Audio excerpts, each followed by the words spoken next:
Hey everyone, it's Jennifer. I have another product release close-up video for you today. Many of you have said that this video is helpful where I give you a close-up look at some products from a release and also ideas on how to use them. If you aren't into this kind of video, don't worry. In a few days I'll come back and I'll show you a video using some of these products. I will be showing you a close look at the new Tim Holtz stencils and stamps and also some of the new products from Ranger. There are some great things in this release, so I really wanted to be able to show you a closer look at each of them. And again, I only do these product release close-ups for lines that I find really inspiring. I'm starting out with the stencils because I'm most excited about these. There are some great ones in this release. This stencil, the first one I'm going to show you, is my favorite. The reason why is it has a clean look to it. So if you wanted a distressed look from it, you could give it a distressed look, or you could keep it clean and simple. I'll be showing a video using this one very soon. I just think it's so beautiful. It'd be great for a tone-on-tone background, but what I plan to do is put some texture paste on top of it, let it dry, and then apply some ink on top of that. I think it'll be just beautiful. Next up is this stencil that I think is just so super classy.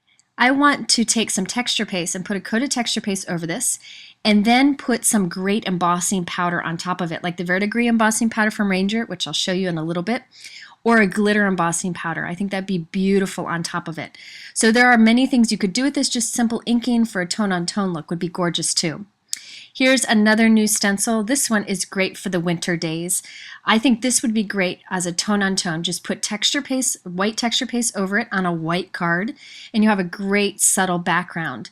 You could keep it very simple and just put a small stamped embellishment on top of it and you're ready to go. The last two stencils are these with the words on it. Now what I like about these stencils, there's a lot you can do with it. You could lay the whole stencil down and get a background, maybe a tone-on-tone background, or you can mask off so just one word is showing and use that as basically the focal point of your card. I look forward to using the word wonderful that's on that stencil on the right there. I'll just mask off the words above and below it, put some texture paste over it, and then add some, say, silver embossing powder on top of that, and then heat set it. And that way I'll have my sentiment raised up with lots of texture instead of just a plain flat stamped image. Okay, so there we have the stencils from this release. One of the things, by the way, that I like about the Tim Holtz stencils is they have the little hole on top, and I just keep them all together on a little ring. I absolutely love the storage. I wish all stencils could be this way. Maybe I'll give it a try. It's just a great way to store them. Okay, so now that we've covered the stencils, let's go ahead and move into the stamps. And I gotta say, there are a lot of great inspiring stamp sets in this release. I've always been a big fan of the Tim Holtz blueprint stamp sets. I think they're fantastic designs, and this is by far my favorite that he has ever come out with. I think all four images are fantastic.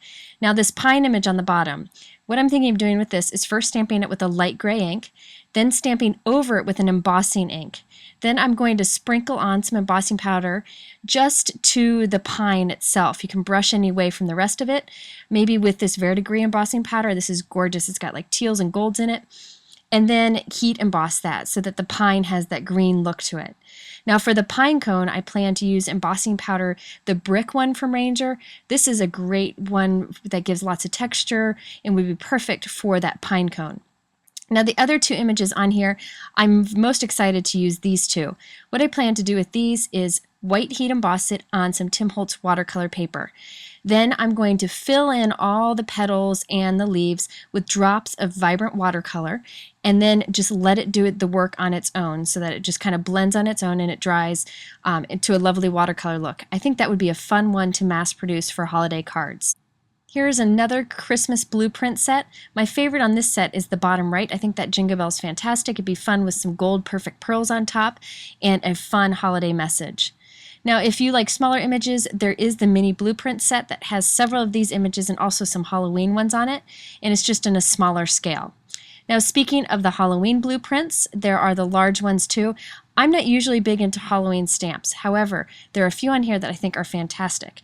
That cat, not a cat person, but that cat, I think he's so much fun, and he'd be great like silver embossed on black cardstock.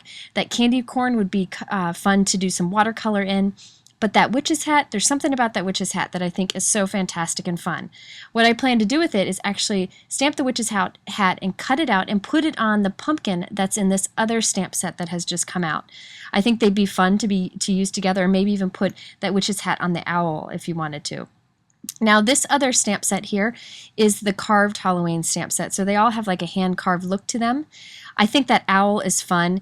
Now I bet this will totally freak Tim out, but I plan to put giant Google eyes on that owl and take him from a distressed looking owl to a fun and playful looking owl. I just think it'd be fun. How could you not do that?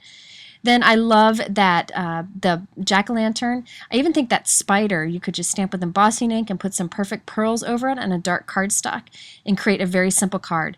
That witch is fun and playful, would be fun to color, and even the skull is fun. Okay, now another hand-carved looking stamp set is this instrument one for the holidays. I think that drum or the image in the middle, just embossed in gold powder, would be great with a simple holiday greeting underneath it. I really like this hand-carved look. I haven't really seen many stamp sets like this out there, so I think this will be fun to use. Now here is another style of stamps that Tim has in this release, the halftone look. Okay, so basically you can stamp these on top of each other. You know I'm a big fan of images that build on each other. There's like this grayed out halftone look here that you layer with the outline image. What I'm looking forward to doing is stamping one with colored ink or black ink and then stamping the grayish look on top of it with embossing ink and putting on clear sparkle embossing powder. So that way you get a sparkly snowman very easy. Now for the tree, you could do a watercolor triangle and then white heat emboss the scribble tree on top of it. Lots of great layering techniques you can do on this. I look forward to using this one. I think it's a great design. Now, also with that halftone look is a Halloween set. This owl is so much fun. Of course, I got to stick Google eyes on him too. Even the cat down here on the bottom, you can layer the eyes. You can see the eyes separately there. You can layer those together, but I also think Google eyes would be fun on these cats. There are also some other playful images on here, and they all build on top of each other, like the moon in the background or the sky with the witch on top. There is another like Halloween stamp set here. These are all a little bit smaller images. So if you really like Halloween, there's a lot in this one set. I'm also excited about this Christmas stamp set here. One of the images on the bottom, I look forward to stamping this one here with just green ink, very simple, and then use red stickles for the berries right on top of it, which I'll show you a little bit later in this video.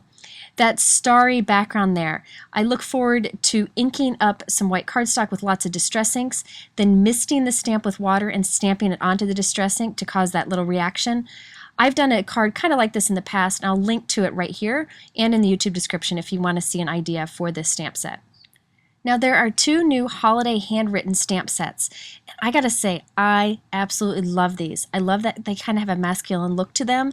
They also are completely different than any sentiments I have out there. In between these two sets, there's probably any greeting that you would want for the holidays. I just think these are fantastic and so unique. Now one idea is this image over here, which I'll show you the stamp set in a moment, would be great stamped up next to one of these sentiments. You could keep it very simple, emboss the sentiment in gold, and then just stamp some images around it, and you could have a very quick and elegant card. There's something fun about these sentiments. You could stamp it right across that wreath image here on the bottom, maybe stamp that wreath first with the light green ink, then add some color on top of it with some markers, and then stamp that sentiment with like gold embossing right across it. Lots of things you could layer here. Okay, now to this stamp set. I also am crazy about this stamp set. It kind of goes with that holly or festive stencil I showed you at the beginning of the video. I think this deer would be fantastic to ink up with some brown distress ink and mist with water for a watercolor stamped look. Now the wreaths you could again stamp with a light ink and then color over the flowers and the pine cones with a dark marker or add some stickles to it. And the bow I think is just beautiful. I like that there's some tiny clusters that you can just put around a sentiment and keep very simple. I will definitely be using this, and I actually might use this stamp set for the cards that I mass produced to send out for the holidays. And the last stamp set for this release is these two knit backgrounds. What I like about all the stamps in this release is you could do like masculine kind of cards with them, and these stamps would be great for a tone-on-tone background. Okay, so now that I've covered the Tim Holtz stamps and stencils, I wanted to show you what's new from Ranger. Ranger is one of my favorite companies. They make quality products. The first product they've come out with that I am in love with is the texture paste. Now I have recently done a video that's very thorough that explains everything about texture paste and how it compares to embossing paste. So be sure to check it out. I'll have a link here in the corner and also in my description and YouTube below. This stuff goes on like butter and is great to use with stencils or just to create fun backgrounds. Now, if you're looking for a palette knife, by the way, I would encourage you to try these plastic palette knives from Ranger. They are great and very inexpensive and helpful to use with texture paste. Now I'm just throwing in here this Tim Holtz scissors that have the longer tip. This has been out for a while, but I've been forgetting to mention it. I'm a big fan of the Tim Holtz scissors. They're super strong. I use them in the garden. My husband uses them. My kids use them. I use them everywhere. And I'm excited that the longer tip version of these have come out. I like that the handles are very soft. These are just super quality scissors. Okay, so Ranger has also come out with some new stickles and liquid pearls, and I'm really loving the colors that they came out with. They're very fun and classy. This first one has a great green color to it, would be great for holiday leaves. The next one is a rose gold, so it has like a warm gold tone to it, almost copper-like. And this pink here is my favorite. I think these three together would be great for holiday cards. And little drops of this pink version would be great for berries on holly. The little gold drops would be fun just as little accents scattered on a card. And I like to use the green to make leaves. The way I do that is I just squirt out a drop of it and then pull away from it, and you can see how quick and easy you can make little leaves with the green stickles. And check out how that catches the light. Just beautiful. I love putting little drops of stickles and liquid pearls on, say, like a stamped Christmas tree for ornaments. It's something that's great for mass producing. There is a new liquid pearl in the pink color, also this juniper color, which is a great teal, and then this garnet, which is a great red for holiday cards. Now, if you want the perfect drop of liquid pearls on your card, just slowly put a little drop out and then tap it from behind, and that'll form a nice kind of rounded area on the top of your card. It's just beautiful. Now, Ranger came out with some new papers this release. One of them is the specialty stamping paper that they've had for a while in 8.5 by 11, but now they have it in 4.25 by 5.5, and it's part of the Tim Holtz line. This is a matte coated cardstock, so it's kind of slick but not shiny, and it's great for resist techniques, which I'll link to a video showing something I did with this paper here in the corner and in my description below. They also came out with black cardstock. This is a great black cardstock. It's very true black. That's the basil licorice there on the left. You can see it's very similar. And I like that there's 10 sheets of this in a pack. Now, Tim Holtz also has from Ranger the mini distress inks, which I've shared many videos about in the past, and they have these awesome tins to hold these inks. Now, I gotta tell you, these tins are fantastic. Each little ink has its own little spot, and they don't flip around and the caps don't fall off, and you can have all your colors together in rainbow order and the whole world is happy. So I like that there's little spots so they don't move around. Another great thing about this is you can take your little foam from your round mini ink blending tool and just pop it right in the bottom of your ink pad, and look at it, just stays right in there and it still fits inside your tin. Now I have an ink blending tool for each different color, but this is a great way if you only have one tool but you have a foam for each color of ink. Now, many people have asked, and yes, the little Hero Arts ink cubes fit in this too. So this is a great storage for your other small little ink cubes. I really encourage you to try these mini ink cubes.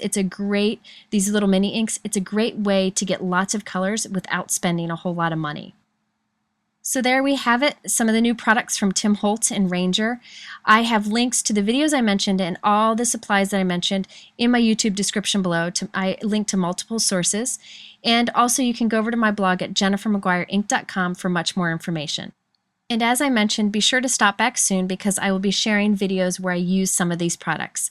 Thanks so much for watching.